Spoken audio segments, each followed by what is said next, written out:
نحمده ونصلي على رسوله الكريم اما بعد فاعوذ بالله من الشيطان الرجيم بسم الله الرحمن الرحيم الشداء على الكفار رحماء بينهم صدق اللہ العظیم۔ قابل صد احترام، ہم اللہ رب العزت نے ہم مسلمانوں کو جو سب سے بڑی نعمت عطا فرمائی ہے وہ ہے ایمان کی نعمت۔ جو سب سے بڑی دولت عطا فرمائی ہے وہ ہے ایمان کی دولت۔ ہماری اس ایمان کی دولت کو چھیننے کے لیے اور ایمان کی اس نعمت کو کمزور کرنے کے لیے دنیا میں مختلف حربے استعمال کیے جاتے ہیں۔ ان میں سے ایک انتہائی میٹھا، پرکشش اور انتہائی خطرناک حربہ ہم لوگوں کے اندر وطنیت ہے۔ میں پاکستانی، میرے علاوہ دنیا کے تمام لوگ فارغ۔ میں افغانی، میرے علاوہ دنیا کے تمام لوگ فارغ۔ میں ہندوستانی مسلمان، میرے علاوہ سارے فارغ۔ میں فلسطینی، باقی فارغ۔ میں سعودی، باقی فارغ۔ میں اماراتی، باقی فارغ۔ میں کویتی، میں اردنی، جتنے دنیا کے ممالک مسلمانوں کے ہیں، ہم میں وطنیت اس درجے کی آج کل گھس چکی ہوئی ہے کہ ہم لوگ وطنیت میں اللہ ہی محفوظ فرمائے بس تمام حدیں کراس کرتے چلے جا رہے ہیں۔ جناب نبی اکرم صلی اللہ علیہ وسلم نے فرمایا ہے الشرق للہ والغرب للہ، کہ مشرق بھی اللہ کا ہے اور مغرب بھی اللہ کا ہے۔ اللہ کے نبی صلی اللہ علیہ وسلم نے فرمایا ہے کہ انما المؤمنون اخوہ، جیسے سورہ حجرات میں قرآن کی آیت ہے اور حدیث مبارکہ بھی ہے، مومن ایک، تمام دنیا کا مومن وہ آپس میں بھائی بھائی ہیں۔ دوسری آپ صلی اللہ علیہ وسلم کی ایک روایت ہے المؤمن کا جسد واحد، دنیا کے تمام مسلمان جسم واحد کی طرح، جس کے مطابق علامہ اقبال نے بھی کہا تھا کہ یہ مومن ایک زنجیر کی مانند ہے اور ان کے درمیان کسی بھی طرح کا خیبر سے لے کر کاشغر تک، کراچی سے لے کر کاشغر تک، کہیں بھی کسی مسلمان میں کوئی اختلاف نہیں ہے۔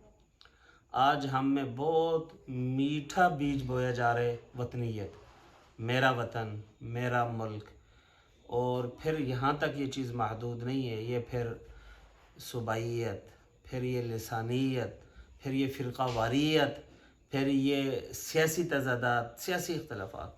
تو آپ دیکھیں کہ ہم اس طرح مسلمان امت، قوم کہ جنہیں کہا گیا کہ یہ ایک امت ہے، فرمایا گیا ان کا رب بھی ایک ہے، یہ ایک قوم ہے، یہ ایک امت ہے اور ان کا آپس میں کوئی اختلاف نہیں ہے۔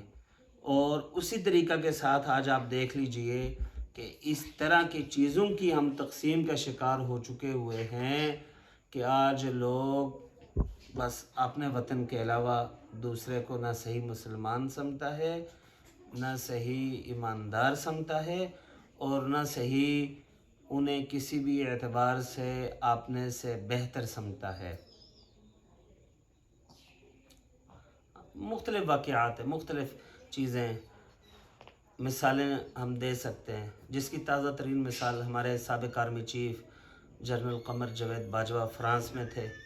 کہیں کسی جگہ ایک سیڑھی پہ وہ بیٹھے ہوئے تھے اپنی اہلیہ کے ساتھ، تو وہاں پر اب تک کی جو معلومات ہیں کہ ایک افغانی بھائی، ایک افغانستان کے رہنے والے مسلمان نے انہیں دیکھا اور پھر انہوں نے غلیظ اردو میں اور پشتو میں غلیظ گالیاں دی، برا بھلا کہا ان کی اہلیہ کے سامنے، اور مختلف انہوں نے اسلامی اعتبار سے بھی ایسی باتیں کہیں کہ جو انتہائی غلیظ، ناقابل برداشت اور انتہائی گھٹیا اور حقائق کے خلاف تھی۔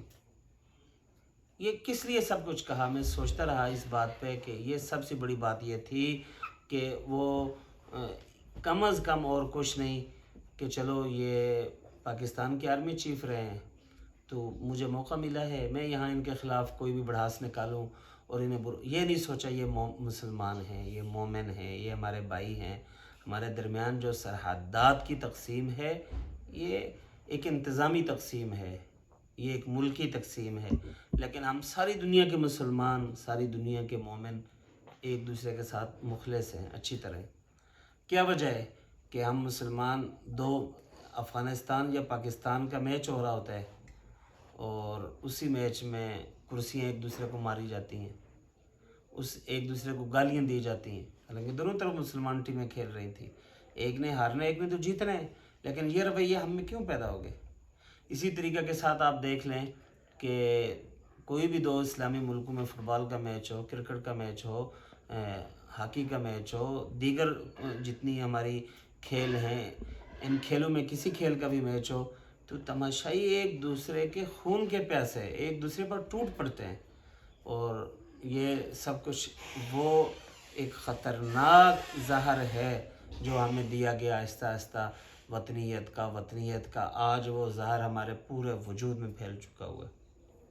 ہم دنیا کے جتنے بھی مسلمان ہیں ہمیں یہ بات اس حقیقت کو مد نظر رکھنا ہے، اس میں کوئی شک نہیں ہے، ہمارے لیے ہمارا وطن ایک اہم ہے اور ہر دنیا کا ہر مسلمان، ایک مسلمان میں یہی سب سے بڑی خوبی ہے اور یہی سب سے بڑی خوبی ہونی چاہیے کہ وہ اپنے وطن کا غدار نہیں ہوتا، وہ اپنے وطن کے ساتھ غداری نہیں کرتا، اور اگر کوئی غداری کرتا ہے وہ مسلمان نہیں ہے.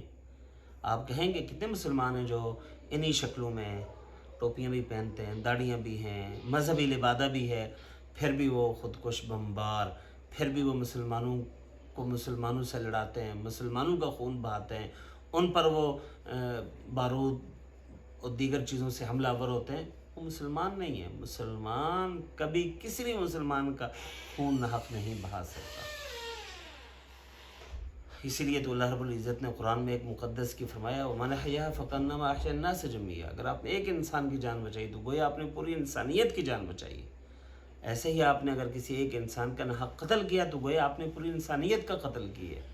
تو یہ ہم میں جو وطنیت کی ایک بہت خطرناک زہر کا انجیکشن ہم میں انجیکٹ کر دیا گیا ہے، لگا دیا گیا ہے، اور اس کی وجہ سے آہستہ آہستہ ہم میں اس قدر نفرت ہے.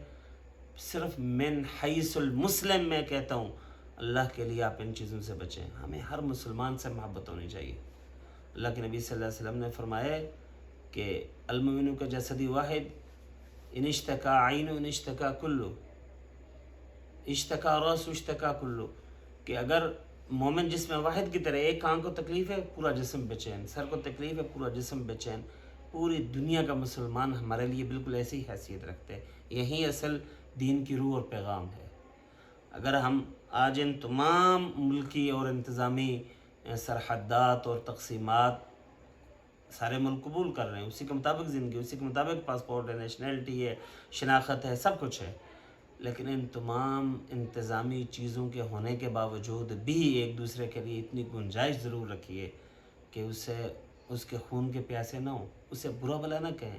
ہم سعودی عرب، مشرق وسطیٰ میں، سعودی لیبیا میں دیکھتے ہیں کہ لوگ کس طرح بنگالی پاکستانیوں کے، انڈین پاکستانیوں کے جو مسلمان ایک دوسرے کے خلاف کس طرح کی وہ کوششیں کرتے ہیں، مذموم کوششیں کرتے ہیں، نوکریوں میں ایک دوسرے کی ٹانگ کاٹنے کی کوشش کرتے ہیں، ایک دوسرے کو گرانے کی کوشش کرتے ہیں. یہ ساری چیزیں کیوں کر رہے ہوتے ہیں؟ صرف اس وجہ سے کہ ہم یہ سمجھ رہے ہیں کہ ہم میں یہ اس پائی کی چیزیں پائی جاتی ہیں. اللہ نے یہ جو قومیں بنائی ہیں، یہ جو ملکی تعارف ہے، یہ تو پہچان لتعارف ہو کہ ہم میں یہ برادری، میری برادری ہو ایک تعارف کے لیے. حیثیت اللہ نے خود فرما دی ان اکرمکم عند اللہ اتقاکم. فرمایا تقوی والا جو تم میں سے ہوگا اللہ کی ہاں عزت دار تو وہی ہے، وہ کوئی بھی ہو. لیکن آج ہم دیکھ رہے ہیں کہ لوگوں میں یہ چیز اس درجے میں پائی جاتی ہے کہ بس ایک دوسرے کے لیے پریشان، اس طرح کے نفرت بھرے جذبات ایک دوسرے کے لیے اس طرح کی. تو یہ چیزیں ہمیں جہاں تک ہم سن رہے ہیں، ہماری آواز پہنچ رہی ہے، ہمیں کوشش کرنی چاہیے کہ ہم ان چیزوں کو چھوڑیں. ہم سب کو اپنا مسلمان بھائی سمجھیں، ہم ان کے خلاف نفرتیں نہ رکھیں، ہم ان کے خلاف اپنے دلوں میں بغض نہ رکھیں، اور ہم کہیں کہ یہ ہمارے بھائی ہیں. اور اس طرح کی ہم انشاءاللہ کوشش کریں گے تو یہ جو ایک خطرناک چیز ہے، آج آپ دیکھ لیں یورپ کنٹریز، یعنی یہ یہ یورپین کتنے ممالک میں یہ سکہ چل رہا ہے، وہ سب متحد ہے، متفق ہے.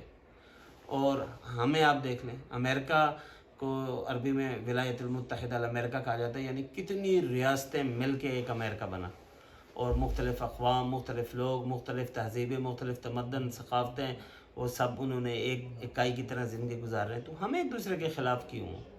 ہم ایک دوسرے کے لیے نفرتیں کیوں بھریں؟ ہم ایک دوسرے کے خون کے پیاسے کیوں ہوں؟ ہم ساری امت، سارے مسلمانوں کے لیے ایک جیسے جذبات رکھیں. اللہ رب العزت یہ جو ہم میں نفرتیں ڈالنے والے لوگ ہیں، یہ جو تقسیم کرنے والے لوگ ہیں، اس طرح کی جو طاقتیں ہیں، اور وہ مسلمانوں کو ان تمام چیزوں میں الجھائے رکھنے کی کوشش کرتی ہیں تاکہ ان کے لیے حکومت کرنا آسان ہو، مال اسلحہ بیچنا آسان ہو، ان کے لیے دوسرے ممالک کو قرض دے کر کے اور ان کو محکوم بنا کے رکھنا آسان ہو. یہ ساری ان کی وجہ سے ہوتی ہیں. آپ اپنے آپ کو درست کیجئے. ہم جس بھی ملک کے رہنے والے ہوں، میں پاکستانی ہوں تو میں کسی بھی اور اسلامی ملک کے خلاف نفرت نہ رکھوں. باقی دیگر اسلامی ممالک یا ایسے ممالک میں جیسے انڈیا ہے، وہ لبرل ملک، وہاں پر رہنے والے مسلمان وہ پاکستان کے خلاف نفرت نہ رکھیں. تو انشاءاللہ العزیز یہ صحیح پھر ہم المومن کا جسد واحد کی مثال بنیں گے، انما المومنون اخوہ کی مثال بن سکیں گے. اللہ رب العزت یہ جو مسلمانوں میں ایک تعصب ہے، مسلمانوں میں یہ جو نفرت ہے، مسلمانوں میں یہ جو کدورت ہے، مسلمانوں میں یہ جو تفریق ہے، یہ جو تقسیم ہے، اللہ اسے ختم فرمائے اور تمام امت مسلموں کو اتفاق اور اتحاد عطا فرمائے. وما علینا الا البلاغ.